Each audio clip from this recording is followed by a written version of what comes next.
যে আইনে তিনি দোষী সাব্যস্ত হবেন সেই আইন অনুযায়ী তার বিচার করতে হবে। বিচারের ক্ষেত্রে আবার অবিচার যেন করা না হয় সেটাও আমরা সতর্কতার সহিত বলতে চাই। কোনো ব্যক্তিকেই যেন তার অধিকার থেকে বঞ্চিত করা না হয়। বিচারালয়ে যারা দায়িত্ব পালন করেন তাদের কর্মকাণ্ডের সঙ্গে জাতীয় ভাবমূর্তি জড়িত। ফলে যখন একজন ব্যক্তি বিশেষের ব্যাপারে আইন ভঙ্গের অভিযোগ আসে তখন মূলত বিচার বিভাগ এর মাধ্যমে ক্ষতিগ্রস্ত হয়।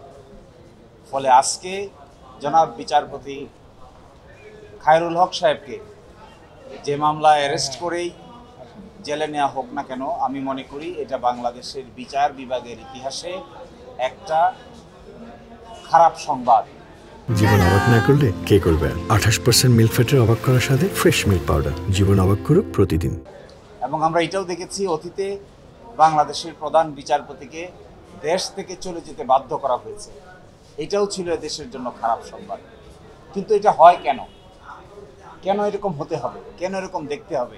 এই কথা বলেই আমি শেষ করে দিব। বাংলাদেশের সংবিধানে বিচারকরা যে শপথ নেন সেখানে বলা আছে কোনো রকমের অনুরাগ বা বিরাগের বশবর্তী হয়ে কোনো সিদ্ধান্ত গ্রহণ করবেন না, আইন অনুযায়ী সিদ্ধান্ত গ্রহণ করবেন।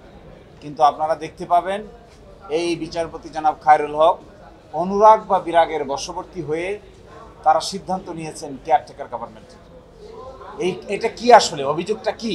অভিযোগটা হলো একটা আদেশ যা ওপেন কোর্টে ঘোষণা করা হয়েছে, এই আদেশটাকে পরিবর্তন করে ফেলেছেন যখন পূর্ণাঙ্গ জাজমেন্ট বেরিয়েছে। এই যে পরিবর্তন করে ফেলা, এই পরিবর্তন করে ফেলার মাধ্যমে যে ফ্রড করা হয়েছে, জুডিশিয়াল ফ্রড, এই ফ্রড আমরা কোনোভাবেই আর বিচার বিভাগ থেকে দেখতে চাই না। যেই করুক না কেন, যত বড় বিচারক নেই এটা করুক না কেন, ইটস এন অফেন্স। বিচারিক আদালতের ঘোষিত রায় পরবর্তীতে আরেকটা বিচার ছাড়া এইভাবে পরিবর্তন করে ফেলা যায় না।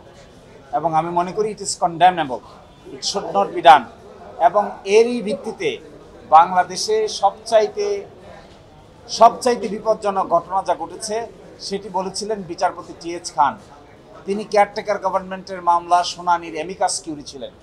তিনি এসে আদালতে বলেছেন আপনারা আজকে যে আগুন নিয়ে খেলছেন, এই আগুন দেশে কিন্তু আগুন জ্বলবে যদি এই সিস্টেম আপনারা বাদ করেন।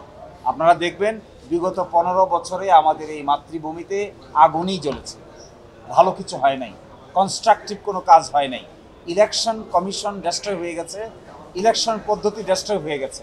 ফলে আমি মনে করি বিচারপতি খায়রুল হক সাহেবের এই ফ্রড যদি তারা না করতেন তাহলে পরবর্তীতে এই ধরনের কনসিকুয়েন্স এই জাতিকে বহন করতে হতো না। এই জন্য বিচার হবে আইন অনুযায়ী, বিচার আইনের বাইরে করা যাবে না। যে আইনে তিনি দোষী সাব্যস্ত হবেন সেই আইন অনুযায়ী তার বিচার করতে হবে। বিচারের ক্ষেত্রে আবার অবিচার যেন করা না হয় সেটাও আমরা সতর্কতার সহিত বলতে চাই। কোনো ব্যক্তিকেই যেন তার অধিকার থেকে বঞ্চিত করা না হয়। আবার যতটুকু অপরাধ করেছেন এতটুকু শাস্তি যেন তিনি পান, এটাই আমাদের পক্ষ থেকে কথা থাকবে।